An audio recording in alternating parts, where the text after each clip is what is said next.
सबका कष्ट मिटाया, हमको प्रभु जी क्यों बिसराया। तुमने सबका कष्ट मिटाया, हमको प्रभु जी क्यों बिसराया। तुमने सबका कष्ट मिटाया, हमको प्रभु जी क्यों बिसराया। ऐसी लाज बचाने वाला और नहीं, ऐसी लाज बचाने वाला और नहीं। ऐसी लाज बचाने वाला और नहीं, ऐसी लाज बचाने वाला और नहीं। भोलेनाथ से निराला कोई, नाथ से निराला कोई और नहीं। भोलेनाथ से निराला कोई और नहीं। भोलेनाथ से निराला कोई और नहीं। भोलेनाथ से निराला कोई और नहीं।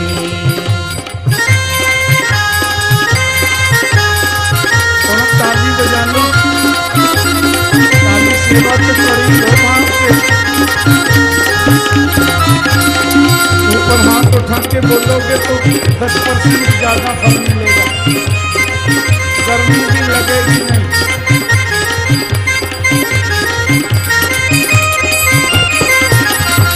हरि बोल। जय हो।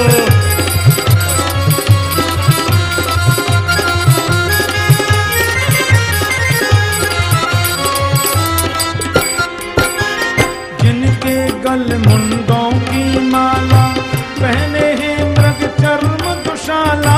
जिनके गल मुंडों की माला, पहने हैं मृग चर्म दुशाला। जिनके गल मुंडों की माला, पहने हैं मृग चर्म दुशाला। जिनके गल मुंडों की माला, पहने हैं मृग चर्म दुशाला। ऐसा हरि से मिलाने वाला और नहीं, ऐसा हरि से मिलाने वाला और नहीं। जगन्नाथ से मिलाने वाला और नहीं।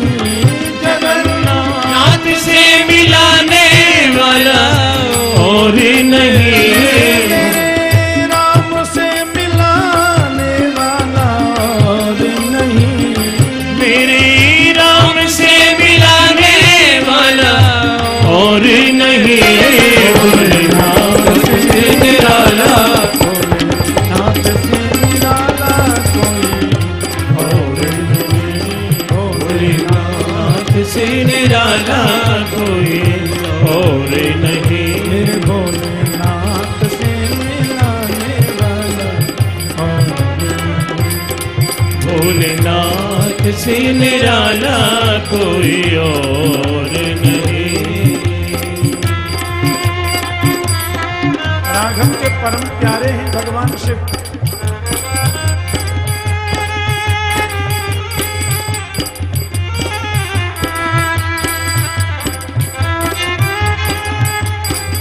हरि बोल।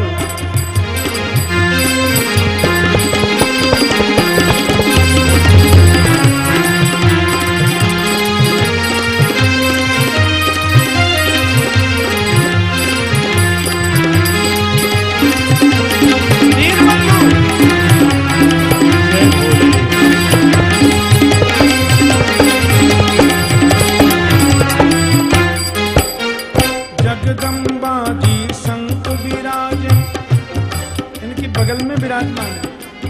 जगदम्बा जी संग विराजे, मन मंदिर में राम जी राजे।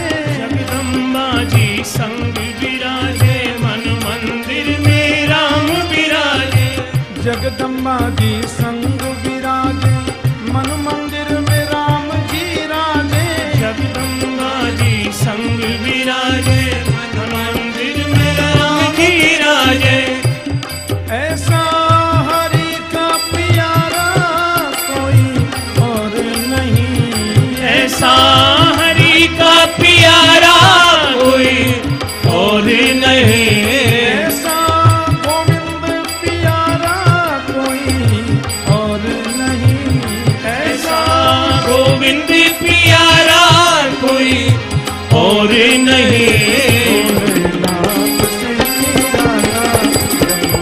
भोले से निराला कोई। और नहीं भोलेनाथ से निराला कोई और नहीं। ऐसी बिगड़ी बनाने वाला और नहीं, ऐसी बिगड़ी बनाने वाला और नहीं। ऐसी बिगड़ी बनाने वाला और नहीं, ऐसी बिगड़ी बनाने वाला और नहीं। भोलेनाथ से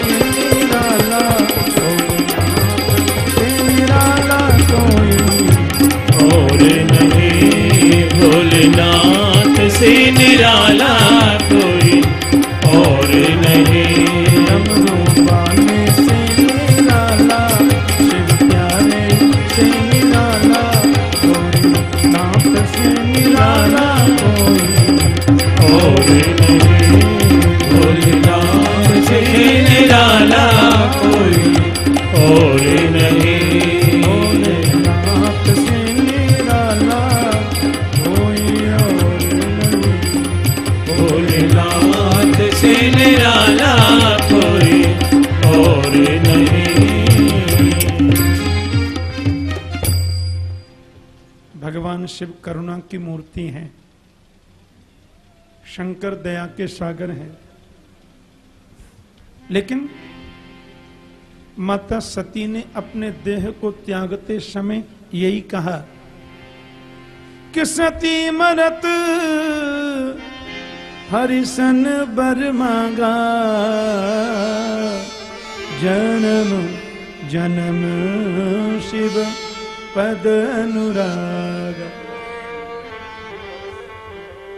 सती ने कहा कि जन्म जन्मांतर में मुझे भगवान शिव ही प्राप्त हों, उनके चरणों की पवित्र अनुरक्ति उत्तरोत्तर मुझे मिलती रहे, यही उन्होंने कहा था कि तेहि कारण हिमगिरि गृह जाई, जनमी पार्वती तनु पाई। तेहि कारण, और ध्यान देना,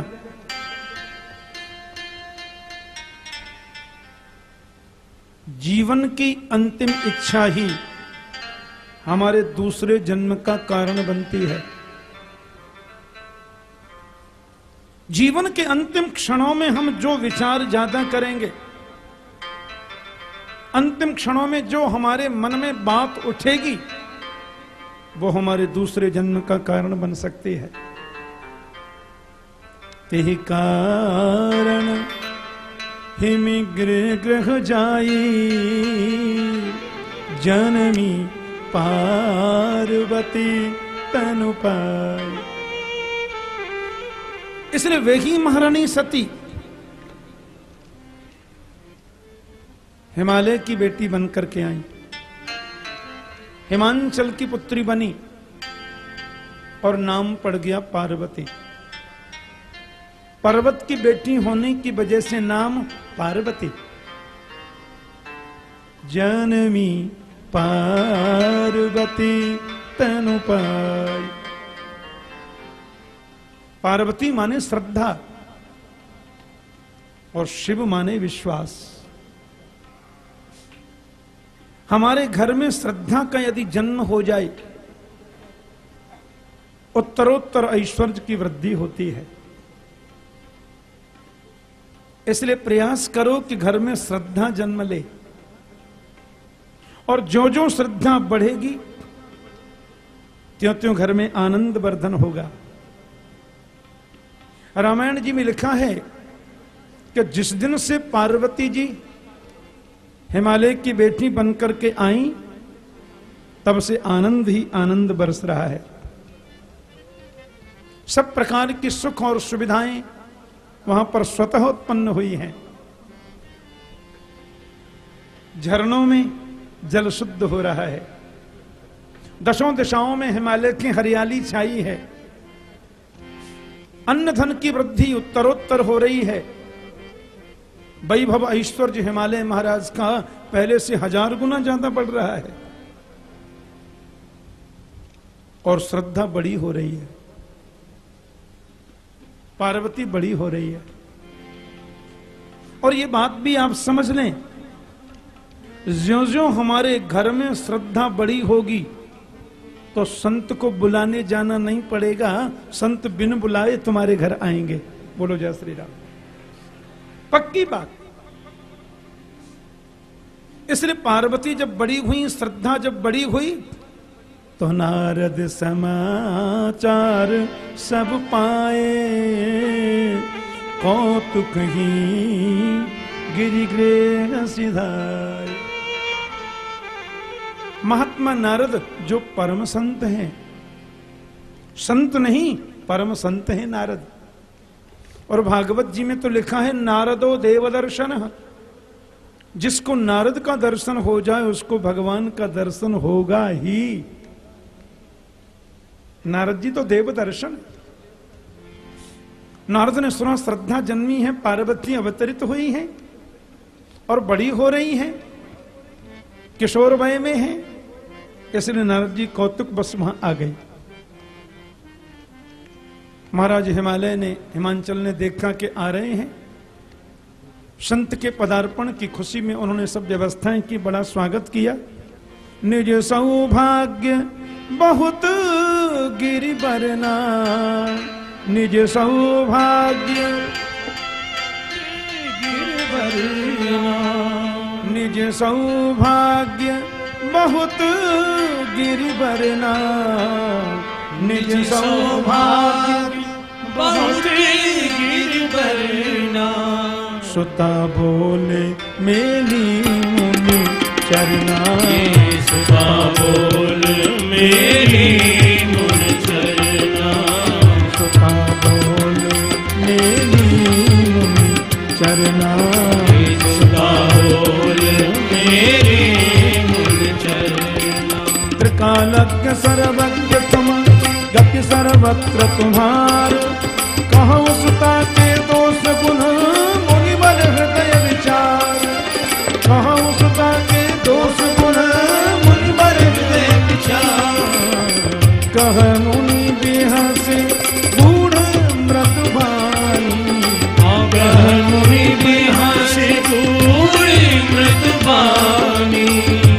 सुता तुम्हारी सकल जोन खानी, सुता तुम्हारी सकल गुण खानी, सुंदर सहज सुशील सयानी, सुंदर सहज सुशील सयानी। नाथ उमा अंबिका भवानी, नार उमा अंबिका भवानी। सब लक्षण संपन्न कुमारी, सब लक्षण संपन्न कुमारी। हो यही संतत पियहि प्यारी, हो गई संतत पियहि प्यारी। सदा अचल यही कर अहि भाषा, सदा चल यही कर अहिबाता। यही तेजस पे है पितुमाता, तेजस पे है पितुमाता। बेटी को चरणों में प्रणाम कराया, बोले आप त्रिकालज्ञ हैं, आपकी सर्वत्र गति है, ऐसी कौन सी जगह जहां नारद जी 1 मिनट में न पहुंच जाए। बोलो जय श्री राम। ऐसे विचित्र संत हैं। और ध्यान देना, ये दैत्यों के घर पे जाते हैं तो वहां भी इनकी आरती होती है, राक्षस भी इनकी पूजा करते हैं, और देवताओं के यहाँ जाते हैं तो वहां भी ब्रेकफास्ट होता है। सब जगह सम्मान, सब जगह आरती, चक्कर में किसी के पड़ते नहीं है। बोलो जय श्री राम। ये नारद जी के जीवन का वैशिष्ट्य है। तो गति सर्वत्र तुम्हारी, आपकी सर्वत्र गति है महात्मा जी। इसलिए हमारी बेटी के बारे में कुछ बताइए, हृदय से विचार करके। कुछ आपको जो गुण दोष देख रहे हो, क्योंकि बेटी आप बड़ी हो रही है, और बेटी बड़ी हो जाए तो पिता के मन में थोड़ी चिंता तो रहती है, सुंदर वर मिले। नारद जी परम प्रसन्न हो गए, बोले ये बेटी आपकी सर्वगुण संपन्ना है, समस्त लक्षणों से युक्त है महाराज। और सबसे बड़ी बात मैं आपसे बताऊं कि आपकी बेटी का नाम बड़ी बड़ी साध्वी नारियां आनंद से लिया करेंगी, बहुत सम्मान से लेंगी। इनके नाम उमा, अंबिका, भवानी बड़े बड़े नाम होंगे। और सबसे बड़ी बात, ये माता पिता दोनों को बहुत प्यारी होगी। और मैं तो ये भी कहूंगा, इस बेटी की वजह से इसके पिताजी का यश बहुत बढ़ेगा, पिता का यश त्रिलोकी में फैलेगा। ऐसी आपकी बेटी है महाराज। इससे भी बड़ी बात, ये अपने पति को बड़ी प्यारी होगी। इसके पति भी इससे बहुत प्रेम, बहुत स्नेह और आदर करेंगे। और मैं क्या बताऊं महाराज, सर्वगुण संपन्न है, सदलक्षणों से युक्त आपकी बेटी है। हाँ, एक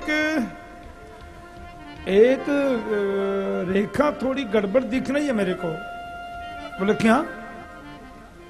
इसका जो पति होगा ना, वो पति कैसा होगा, अब थोड़ा ये भी आप सुन लीजिए कि अगुण अमान मातु पितुहीना, अगुण अमान मातु पितुहीना, उदासीन शब संशय छीना। इसका जो पति है वो अगुण, कोई गुण नहीं होंगे, अमान, आहा, माता पिता ही नहीं होंगे उसके, मातु पितुहीना, उदासीन, हाँ ठीक है हो जाएगा, हाँ हो जाएगा, अल्लड़ अल्लड़ टाइप का होगा। और किसी भी काम को दृढ़ता से करेगा नहीं कि जोगी जटिल अकाम मन, नगन अमंगल वेश। योगी होगा, जटिल होगा, नंगा ही घूमेगा, अमंगल वेश वाला होगा। ऐसा पति तुम्हारी बेटी को मिलने वाला है, ऐसी रेखा इसके हाथ में पड़ी है। अब माता तो एकदम रोने लग गई। बोले महाराज ये क्या कह रहे हैं आप, इतनी सुंदर, इतनी सुशीला मेरी बेटी, सर्वगुण लक्षण संपन्ना मेरी बेटी, ये तो ठीक बात नहीं है महाराज। जो फल लगना चाहिए कल्प वृक्ष में, वो बबूल में जाके कैसे लग जाएगा? हे महाराज जी ऐसा कुछ नहीं, आप कुछ बताइए मुझे क्या करना चाहिए। तो कहते देखो जो लिखा हुआ है उसको मैं मिट तो नहीं सकता। कहा मुनि सहमंत सुन, जो लिखा है रेखा में, मस्तिष्क में, उसे कौन मिट सकता है? वो तो होगा सो होगा। लेकिन जो लक्षण मैंने पति के बताए, यदि भगवान शिव के साथ में इसकी शादी हो जाए तो ये लक्षण है ना, ये दूषण ही भूषण बन जाएंगे। बोलो जय श्री राम। कि जो विवाह शंकर सन होई, दो सहु गुण सम कहूं सब कोई। क्योंकि यही दुर्गुण शिवजी से विवाह होने पर यदि शिवजी में परिलक्षित हो तो ये गुण के रूप में दिखेंगे। अब देखो भगवान विष्णु जो हैं वो सांप के ऊपर सोते हैं, पर इसको कोई दोष थोड़ी मानता है क्योंकि विष्णु है, भगवान है। ये सूर्य जो होता है, सूर्य का काम है सूखना, तो गंदी चीज की भी तरलता को सूर्य सुखो लेता है। अपवित्र वस्तु की तरलता को भी ये सुखा देता है, पर उसमें कोई सूर्य का दोष मानते हैं क्या? अग्नि जो है, अग्नि में इत्र की बोतल को डाल दो वो भी जल के भस्म, गंदे कपड़े डाल दो वो भी जल के भस्म है, और पवित्र वस्तु डाल दो वो भी जल के भस्म। अपवित्र वस्तु डालने से अग्नि अपवित्र नहीं हो जाती, अग्नि तो अग्नि है, ये उसका गुण ही माना जाता है। अब गंगा जी में कितने गंदे नाले चले जाते हैं, ध्यान से सुनना। गंगा जी में नाले जाकर के मिल जाते हैं, पर वो नाले रहते हैं क्या? वो तो गंगा ही हो जाते। और हर हर गंगे हर हर गंगे हम लोग कहकर पुकारते हैं, कोई दोष उसमें देखते ही नहीं। इसलिए भगवान शिव में यदि ये सब आ जाए, क्योंकि मेरा ऐसा मानना है शुभ और अशुभ जो हैं ये उच्च स्तर में जाकर के समाप्त प्राय हो जाते हैं कि शुभ और अशुभ सलिल सब बढ़ही बही सुरसर कोई न अपनीत कही। गंगा जी में अपवित्र जाकर के नाले मिल जाए तो उन्हें कोई अपवित्र कह नहीं सकता है, क्योंकि सामर्थ्य कहूं नहीं दोष गुसाई रवि पावक सुरसरे की नाई। मैं सामर्थ्यवान उसी को कहूंगा जिसमें दोष नहीं होता। दोष जिसमें हो जाए वो सामर्थ्यवान हो ही नहीं सकता। प्रेम से बोलो जय श्री राम। गंगा जल में बने हुए शराब को भी कोई पीना न चाहेगा, लेकिन वही शराब यदि गंगा जल में मिलाई दिया जाए गंगा जी में तो शराब नहीं गंगा जल ही होता है। बोलो जय श्री राम। भगवान शंकर इसलिए सर्वगुण संपन्न है कि उनमें दोष होता ही नहीं है, इसलिए वो सामर्थ्यवान है कि उनमें दोष प्रवेश नहीं करता। जिसमें दोष है वो सामर्थ्यवान कैसे हो सकता है? सोने के घड़ा में दूध पियो, नीचे से छेद कर दो तो घड़ा की दृष्टि से, धातु की दृष्टि से देखो तो वो 10 लाख का हो सकता है, लेकिन पात्र की दृष्टि में देखो तो वो गैर लायक हो गया, दूध पीने के काबिल तो नहीं है। इसलिए भगवान शंकर जो हैं वो सामर्थ्यवान हैं, ऐसा मैं मानता हूं। यदि आपकी बेटी तपश्चर्या करे, शिव उपासना करे और शिव इसको पति के रूप में प्राप्त हो जाए तो मुझे लगता है कि ये दोष भी गुण के रूप में परिवर्तित हो सकते हैं और ऐसा करना चाहिए। बड़ा सम्मान किया भगवान श्री शंकर का। माता के मन में तो बड़ी चिंता हो रही है। अपने पति हिमालय से बहुत प्रकार की उन्होंने वार्ताएं की। मन में तो चिंता होना स्वाभाविक है, लेकिन बता दिया कि तप के बल से सब कुछ किया जा सकता है।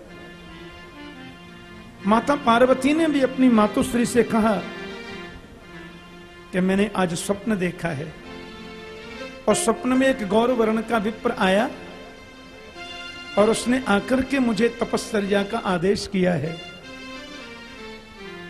इसलिए मां मुझे आप आज्ञा करें। वेदसरा नाम के ऋषि ने आकर के भी महिमा मंडित की, और माता पार्वती जो हैं वो तपस्या करने के लिए, शिव उपासना के लिए जा रही हैं।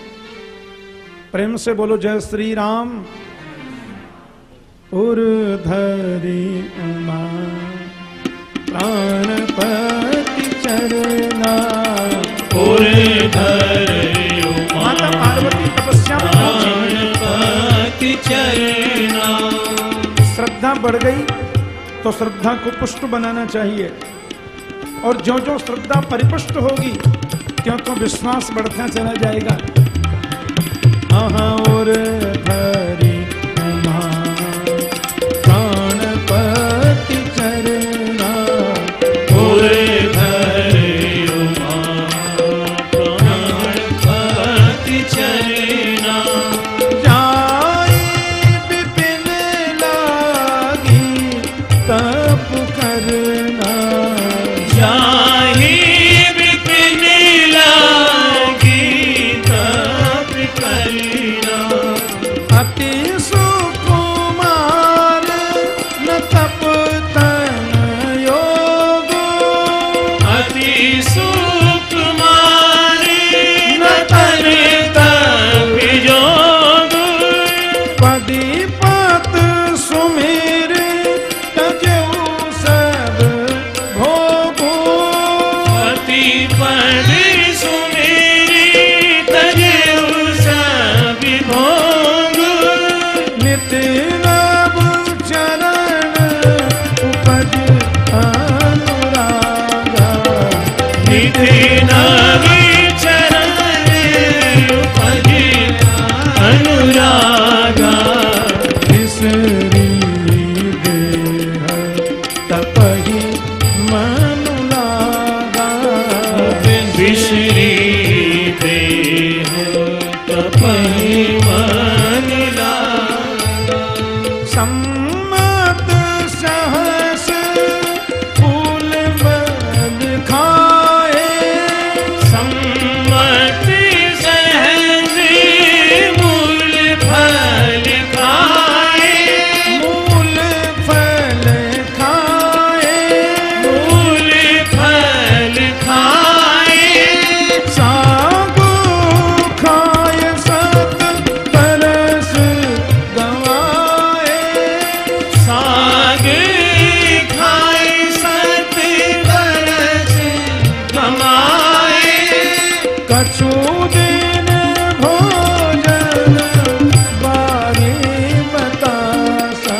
सुदीन भोजन भार बतासा किए कठिन कछु दिन उपवासा किए कठिन कछु दिन उपवासा।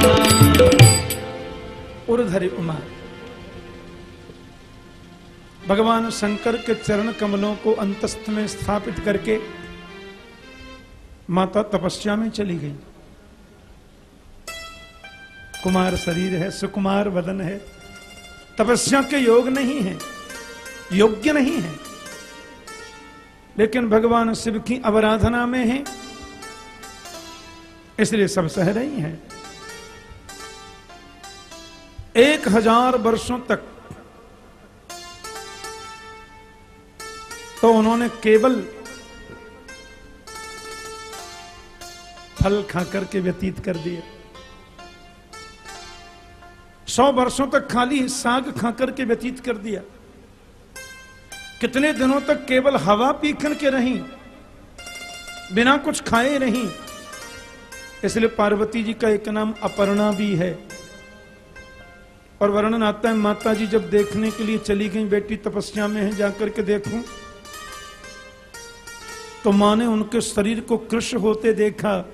मां डर गई, बोलो मां। ये ऊ जो है आश्चर्यवाचक है, और मां जो है वो निषेधवाचक है व्याकरण में। ऐसा मत करो, ऐसा मत करो, इसलिए नाम उमा भी हो गया। बोलो जय श्री राम। बहुत समय तक तपस्या की,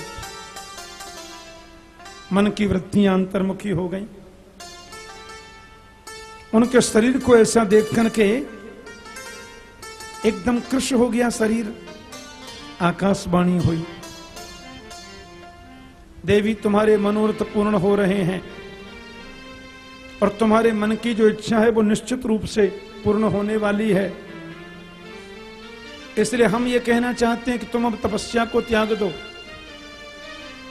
और तुम्हारे पिता यदि तुम्हें लेने के लिए आए तो तुम सादर चली जाना। तुम्हारा मनोरथ पूर्ण हो जाएगा, पूर्ण रूप से पूर्ण होगा। सुनत गिरा विधि गगन बखानी, पुलक वात गिरिजा हर्षानी। पुलकित हो गया शरीर और मन में हर्षोत्पन्न हुआ। लेकिन भगवान गोस्वामी तुलसीदास जी यहां कथा को एक सुंदर मोड़ दे रहे हैं और कहते हैं, माता पार्वती मन में हर्षित हो रही हैं, लेकिन याज्ञवल्क्य मुनि भरद्वाज जी से बोले, उमा चरित सुंदर में गा